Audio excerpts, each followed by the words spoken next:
Disrespectful ito para kay LeBron James. Inangasan na pinagtatrastok pa ni Dillon Brooks. LA Lakers versus Houston Rockets. Ang muling pagkukrus ng landas ni LBJ at Dillon Brooks. Bagsak si Lolo Bron matapos itong gawin ni Dillon Brooks sa kanya.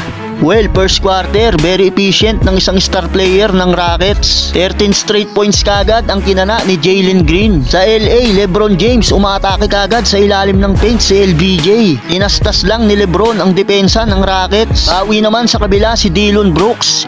Isang riding layup para kay Brooks at nag-stare down pa sa harapan ni Anthony Davis. Umambag pa si Jalen Green para sa Rockets.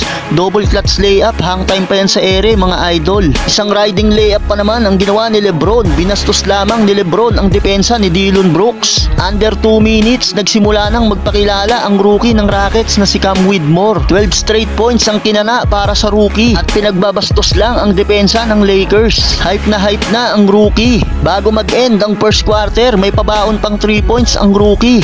30-27 end of first quarter. Rockets up by 3. Second quarter, dala ng init ng laban. Nagkakapisikalan na rin ang player ng dalawang kupunan. Guess what mga idol?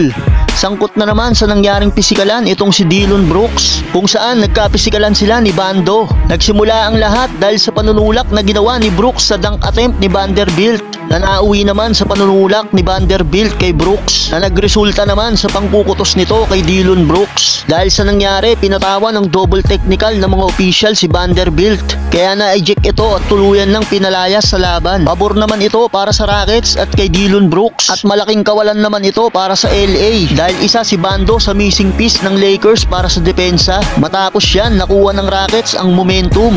Naiangat pa nila sa double digits ang kanilang kalamangan sa LA. Under 8 minutes nang sinubukang i-poster dunk ng rookie si LeBron, kaya lang dumulas nga ang bola sa kamay ng rookie. Sayang mga idol, muntik nang matupad ang pangarap ni Cam Whitmore na madakdakan harap-harapan si The King. Nagpatuloy lang sa pagpapasikilab ang rookie. Naiskuran pa ng rookie harap-harapan si AD at si LeBron. Magana sa double digits ang lamang ng Rockets. To the rescue naman si LeBron at si Davis para buhayin ang opensa ng LA. Back-to-back possession ang ginawa ni AD at LeBron. Hirap nga sila na ibaba sa single digits ang kalamangan ng Rockets dahil na rin kay Dillon Brooks na nag-uumpisa nang mag-init sa kanyang shooting. 2 tres pa ang nabitawan ni Brooks bago magtapos ang second quarter.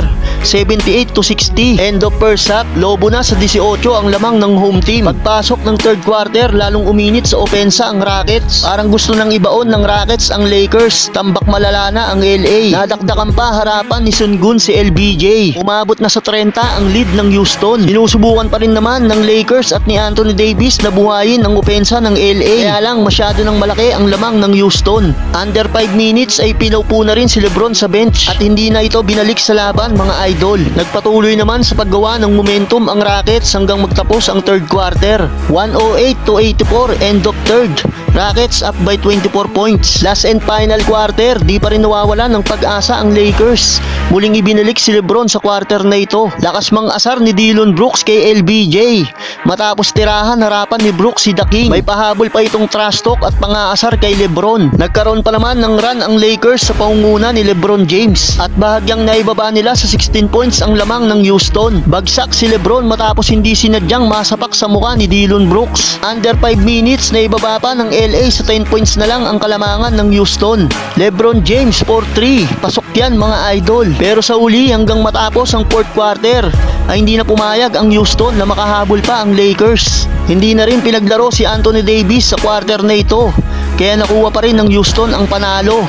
Final score 135-119. Sayang ang tig 23 points na itinala ni Davis at LeBron.